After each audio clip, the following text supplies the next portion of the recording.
अनंत बाबू ने नीतीश कुमार जी के कानून का राज का सम्मान किया और सम्मान करके आज वो हम लोगों के बीच में नहीं है। और जब हम लोगों के बीच में नहीं है तो हम सबों का दायित्व है कि एक एक व्यक्ति अनंत सिंह बन के चुनाव लड़े और एक एक व्यक्ति चुनाव लड़े।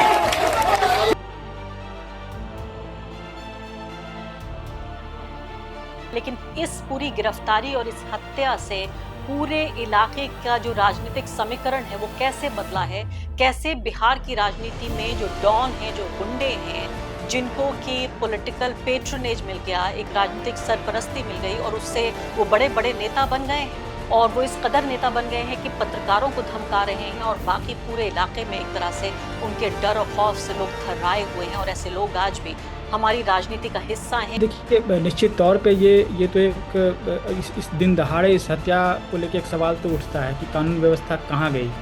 जब आप कह रहे कि हमने जंगल राज खत्म कर दिया जो 20 साल की सरकार में, और जब दिन दहाड़े इस तरह की हत्या हो जा रही है तो सब, और फिर 2 दिन तक कोई गिरफ्तारी नहीं होती इस मामले में, और ये खबरें ये भी आ रही है कि जो अनंत सिंह की सहमति से उनकी गिरफ्तारी हुई है, जो मीडिया में खबरें आ रही है, तो इसको हम बहुत हाईलाइट करना चाहते हैं कि मीडिया ने इस इमेज बहुत बनाया, गुड डॉन बैड डॉन। ये 2007 की वगैरह की बात है भाई, जब ये बहुत बड़े पत्रकार को किडनैप कर दिया था, यही हमारे गुड डॉन जो हैं छोटे सरकार, और एक कुछ चोरी छप गए थे, इतनी मार मारा। मैं लोग पटना में रहता था, अभी 17-18 साल पहले की बात है, और that was a peak of the सुशासन। भाई मीडिया में न्यूज़ तक नहीं आ रही। नमस्कार, इस खास कार्यक्रम में आपका स्वागत है। मैं हूं आरफा खानम शेरवानी। बिहार चुनाव का एक तरह से केंद्र बन गया है मोकामा, जहां पर एक हत्या हुई और इसको क्या पॉलिटिकल वायलेंस, राजनीतिक हत्या कहा जा सकता है, क्योंकि सीधे तौर पर जो व्यक्ति इसमें गिरफ्तार हुआ अनंत सिंह, वो इस इलाके का एक बड़ा गुंडा, एक डॉन माना जाता रहा है। एक ऐसा डॉन जिससे पत्रकार भी सवाल पूछने की हिम्मत नहीं करते। दुलार चंद यादव, आखिर कौन है ये व्यक्ति जिनकी हत्या की गई और इतने ड्रामेटिक तरीके से, नाटकीय तरीके से ये हत्या हुई है कि दोनों तरफ से काफिला जा रहा था। एक तरफ ये जन स्वराज पार्टी के जो यादव जी हैं, जन स्वराज पार्टी के जो कैंडिडेट हैं, वहां पर उनका समर्थन कर रहे थे, उनका काफिला जा रहा था। उधर से अनंत सिंह का काफिला जा रहा था। दोनों तरफ से पत्थरबाजी शुरू हुई, दोनों तरफ से गोलीबारी शुरू हुई और माना जा रहा है कि उनके पैर में गोली लग गई और दुलार चंद नहीं रहे। इस मामले में अनंत सिंह की गिरफ्तारी हो चुकी है, लेकिन इस पूरी गिरफ्तारी और इस हत्या से पूरे इलाके का जो राजनीतिक समीकरण है वो कैसे बदला है, कैसे बिहार की राजनीति में जो डॉन हैं, जो गुंडे हैं, जिनको की पॉलिटिकल पेट्रोनेज मिल गया, एक राजनीतिक सरपरस्ती मिल गई और उससे वो बड़े बड़े नेता बन गए हैं और वो इस कदर नेता बन गए हैं कि पत्रकारों को धमका रहे हैं और बाकी पूरे इलाके में एक तरह से उनके डर और खौफ से लोग थर्राए हुए हैं और ऐसे लोग आज भी हमारी राजनीति का हिस्सा हैं। और नरेंद्र मोदी जी की पार्टी वो भी अलायंस में है, जिस जिस अलायंस से ये इलेक्शन लड़ रहे हैं। मेरे साथ 2 खास मेहमान इस मुद्दे को समझने के लिए कि मोकामा की ये पूरी जो घटना है, इससे जो राजनीतिक समीकरण है, जैसे मैंने कहा कि एक तरह का पूरा एक पॉलिटिकल सेंटर बन गया है, एक एपिसेंटर बन गया है कि मोकामा में क्या होगा, उससे बिहार चुनाव पर बेहद असर पड़ने वाला है। सिर्फ 2 दिन का वक्त बीच में मौजूद है। सुरूर अहमद साहब मेरे साथ मौजूद हैं इस वक्त, वरिष्ठ पत्रकार, और साथ ही उमेश खेरे भी मेरे साथ मौजूद हैं। सुरूर साहब ने एक आर्टिकल लिखा है द वायर में और बेहतरीन आर्टिकल है, हमारी याददाश्त पर एक तरह से वो दस्तक देता है। वो बता रहे हैं कि 90 के दशक में जो दुलार चंद हैं, उनसे उनकी मुलाकात हुई, नीतीश कुमार के वो कितना नजदीकी हैं, किस तरह से एक पुलिस केस जो नीतीश कुमार, दुलार चंद और अनंत सिंह, इन तीनों पर एक केस चल रहा था, वो सारी हिस्ट्री इस आर्टिकल में आप पढ़ सकते हैं। और दूसरी तरफ हमारे साथ उमेश जी हैं, उनसे भी हम ये समझने की कोशिश करेंगे, जिन्होंने पूरे राजनीतिक समीकरण समझाने की कोशिश की है कि आखिर इससे क्या फर्क पड़ेगा। मैं उमेश जी की तरफ जाती हूँ। उमेश जी, मुझे ये बताइए कि फिलहाल ये जो एक हत्या हुई है, इसको राजनीतिक हत्या माना जाएगा? इससे क्या जो जंगल राज का पूरा एक एक कलंक लगा हुआ है आरजेडी पर, क्या आपको लगता है अब ये जंगल राज नीतीश कुमार और नरेंद्र मोदी के सर पे इसको मढ़ना चाहिए कि दिन दहाड़े हत्या हो रही है, एक बड़े लोकप्रिय व्यक्ति की हत्या हो रही है जो अपने साथ एक एक राजनीतिक इतिहास लेकर चल रहा है, इसको किस तरह से माना जाए और ये अनंत सिंह आखिर हैं क्या भला? देखिए, निश्चित तौर पे ये तो एक इस दिन दहाड़े इस हत्या को लेकर एक सवाल तो उठता है कि कानून व्यवस्था कहाँ गई। जब आप कह रहे कि हमने जंगल राज खत्म कर दिया जो 20 साल की सरकार में, और जब दिन दहाड़े इस तरह की हत्या हो जा रही है तो सब, और फिर 2 दिन तक कोई गिरफ्तारी नहीं होती इस मामले में। और ये खबरें ये भी आ रही है कि जो अनंत सिंह की सहमति से उनकी गिरफ्तारी हुई है, जो मीडिया में खबरें आ रही है। तो इससे तो एक सवाल तो ये उठता है ना कि भाई ये लॉ एंड ऑर्डर की क्या सिचुएशन है मोकामा में, है ना। तो और ये तो बिल्कुल निश्चित तौर पे सरकार अभी एनडीए की है, तो उसी के सर पे ये जाएगा कि भाई आपकी सरकार में ये हुआ है, तो इसको कैसे आप डिफाइन कर रहे हैं, क्या लॉ एंड ऑर्डर की क्या सिचुएशन है कि दिन दहाड़े ये हत्या हो गई। जबकि निश्चित तौर पे अगर ये अनंत सिंह वहाँ पे थे और बाकी कैंडिडेट थे तो वहाँ पे पुलिस भी रही होगी, ऐसा तो नहीं कि जो बिल्कुल सुरक्षा व्यवस्था वहाँ पे रही होगी, पुलिस वाले कुछ रहे होंगे। इसके बावजूद अगर ये इस तरह गाड़ी चढ़ा दी गई है उनके ऊपर, जो गोली मारी गई फिर गाड़ी चढ़ा दी गई, तो इससे तो एक बहुत बड़ा सवाल तो उठता है। और ये एनडीए के सर पे ही जाएगा, ये जो हत्या का कलंक है ये तो निश्चित तौर पे एनडीए के माथे पर ही जाना है, बिल्कुल। और अनंत सिंह के बारे में जो है वो बाढ़ के रहने वाले हैं, मगर वो मोकामा की राजनीति करते हैं, क्योंकि मोकामा में भूमिहारों की आबादी ठीक ठाक है, 90,000 के करीब है। तो वो उनके लिए एक बहुत कंफर्टेबल एक विधानसभा है उनके लिए, तो इस वजह से वो बाढ़ में रहते हैं, मगर राजनीति वो मोकामा की करते हैं। और बाकी उनका तो अपना इतिहास है जो बहुत सार्वजनिक ही हो चुका है कि अनंत सिंह का क्या इतिहास रहा है। जी बताइए जी। जरूर हमारे दर्शकों के लिए। तो वो तो बहुत सारे मामले में वो हत्या के उन पर आरोप हैं बहुत सारे। उसके बाद अभी आखिरी आखिरी जो मामला था जिसमें जब वो आरजेडी में थे तब उस समय बहुत हथियार रखने के, AK-47 रखने के मामले में उनको सजा भी हुई थी। फिर बाद में वो उनकी पत्नी आरजेडी के टिकट पर चुनाव लड़ती हैं, फिर वो जीतती हैं। फिर बाद में जब जब समर्थन देने की बात, जब नीतीश कुमार राजद से अलग होते हैं तो उस समय वो जदयू को समर्थन देती हैं, फिर वो जदयू में चली जाती हैं।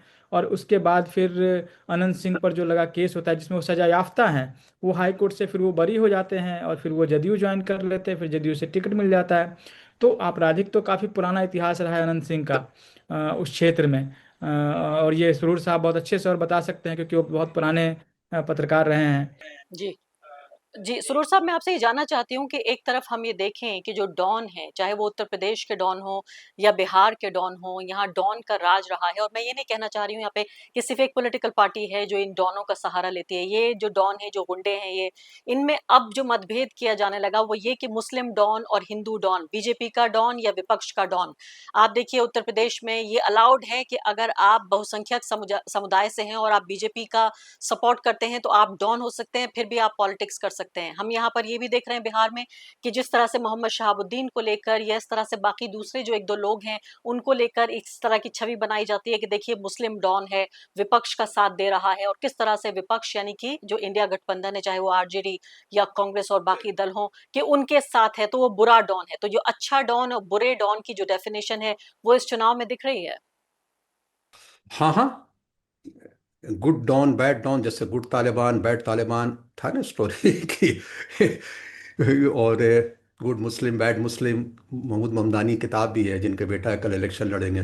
खैर, मैं ये कह रहा हूँ कि ये अच्छे डॉन जब मेरे में आ जाते हैं तो अच्छे हैं ब्रीफ पीरियड के लिए। ये साहब शुरू से तो रहे नीतीश के साथ, लेकिन ब्रीफ पीरियड के लिए इनकी पत्नी इलेक्शन में लड़ रही कुछ साल के लिए, अभी जैसे बताया उमेश ने। और लेकिन जब ऐसा क्राइसिस का पीरियड आया तो वो फिर जनता दल यू में रिटर्न कर गए।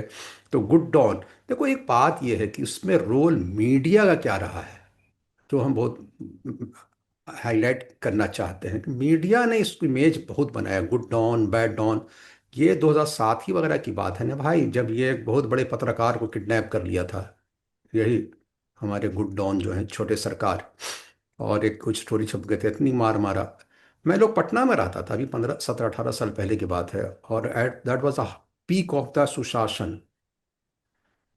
भाई मीडिया में न्यूज़ तक नहीं आ रही। हम्म। तो ये क्या ड्रामा हो रहा है?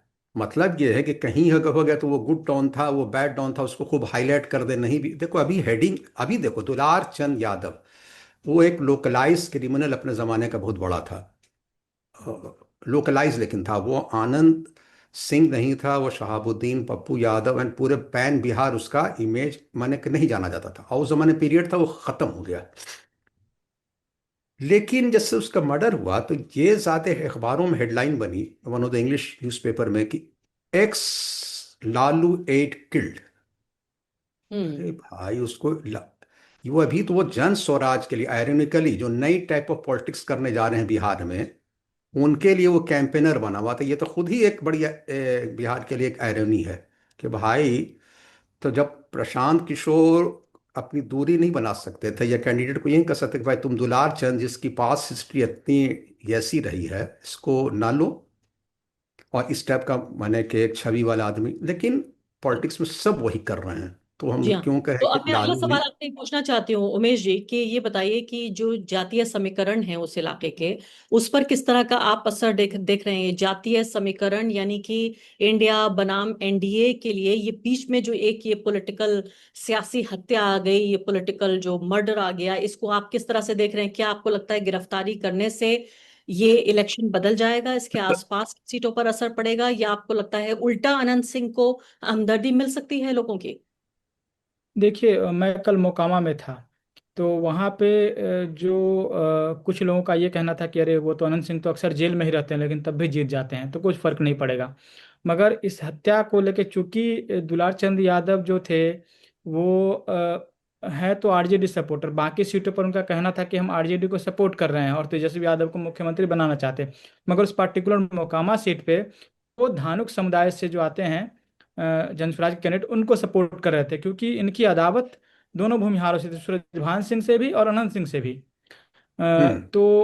चूंकि उन दोनों के विरोध में थे, बाकी जब वो आरजेडी को सपोर्ट कर रहे थे। 90,000 जो वहाँ पे वोटर हैं वो भूमिहार जाति से आते हैं, अपर कास्ट।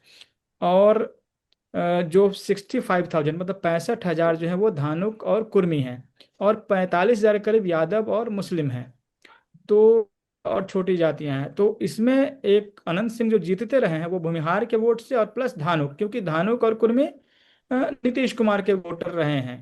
ठीक है, तो ये दोनों का कॉम्बिनेशन अनंत सिंह के लिए जीत का एक माध्यम बनता रहा है। इस अब चूंकि इसके बाद ये संभव है कि बहुत एक्सट्रीम धानुकों का उधर चला जाए, मतलब वो धानुक अब ये सोचेंगे कि भाई हम अनंत सिंह को वोट ना करके हम ऐसे कैंडिडेट को वोट करेंगे जो कि उसमें जो जनसुराज के कैंडिडेट के पास तो सिर्फ धानुक वोट है, तो मुश्किल है। तो हो सकता है कि वो सूरजभान सिंह की पत्नी जो चुनाव लड़ रही है बीना देवी, आरजेडी के टिकट पर, उनको फायदा मिल जाए इसका। तो ये बहुत संभावना है। इसके अलावा कुछ और 2-3 सीट है जहाँ पे धानुक ठीक तो उसमें संभव है कि कुछ रिएक्शन हो, जैसे कि आप बाढ़ है, वारिस अलीगंज है, जहाँ से वो अशोक महतो की पत्नी चुनाव लड़ रहे हैं, जो लोकसभा चुनाव भी लड़ चुकी हैं। लखीसराय चीफ मिनिस्टर हैं जो एनडीए के मतलब बीजेपी के रहे हैं। तो इन 3 सीटों पर भी कुछ असर इसका हो सकता है क्योंकि धानुक वहाँ पे एक निर्णायक भूमिका में रहते हैं। जी। तो तत्कालिक तो ये असर दिख रहा है। अब आखिरी सवाल सुरूर साहब, बिल्कुल समय मेरे पास समाप्त हो गया। सुरूर साहब, आखिरी सवाल कि इस चुनाव को अभी किस तरह से आप बदलते हुए देख रहे हैं? किसका पलड़ा भारी है, इंडिया या एनडीए? देखो भाई, ये बताना थोड़ा इसलिए मुश्किल हो रहा था कि अब तक जो कैंपेन नहीं हो रहा था, पहले तो दिवाली, छठ, उसके बाद बारिश, ये परसों से सिनेरियो, और एवरी डे इत्तेफाक से जो 30 अक्टूबर जब चीज़ गरमाने लगी तो ये किलिंग हो गई। अब किलिंग हो गई तो एक थोड़ा सा रीअलाइनमेंट उमेश भी बता रहे हैं, तो उसका रेमिफिकेशंस अगल बगल भी पड़ सकता है। तो ये बड़ा नेक एंड नेक टसल तो है, और ये कहना बड़ा मुश्किल अभी ये हो जाएगा, लेकिन ये डेफिनेटली है कि ये किलिंग ने एक उनका ये एक इमेज जो था, और दूसरी बात ये भी एक एक्सपोज कर दिया कि नीतीश कुमार की शायद अब उतनी कंट्रोल नहीं है एडमिनिस्ट्रेशन पर। वो कह दिए कि ना इलेक्शन कमीशन करना चाहिए, अभी तो इलेक्शन हो रहा है ये वो, लेकिन वो सब कहने वाली बात है। और और ये भी है कि आनंद सिंह को प्रोत्साहन नीतीश कुमार से मिलता रहा, ये भी एक बात है, क्योंकि वो तो रहे हैं पहले बहुत करीब। और एक चीज़ और ये है कि दुलार चंद यादव जो थे वो अपने ज़माने के थे, लेकिन अब वो 75 साल के हो गए थे, तो वो अब इतना बड़ा फोर्स नहीं था मैंने कहा, नॉर्मली वो कुछ था लेकिन उतना बड़ा फोर्स नहीं था। और वो उनकी हिस्ट्री कुछ और रही है। जब 95 के असेंबली इलेक्शन में जो खड़े हुए थे तो वो इंडिपेंडेंट खड़े हुए थे अगेंस्ट लालूस पार्टी, जी। और जिसमें जब हम मिले थे, तो वो ज़माना उनका अब नहीं है, वो ज़माना अब ख़त्म हो गया, लेकिन थोड़ा बहुत है।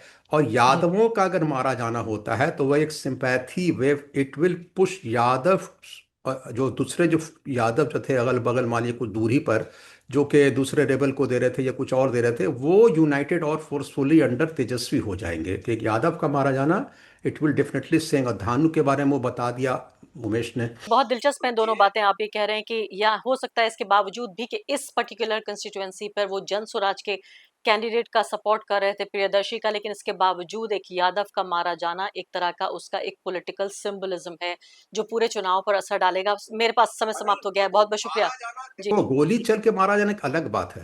जी जी जी। वो एक ब्रुटेली की गाड़ी चढ़ा दिया गया, तो उतना देर गाड़ी पुलिस चढ़ा दी, नहीं आई थी। बिल्कुल। जी हाँ, हाँ, बहुत बहुत शुक्रिया आप दोनों मेहमान का।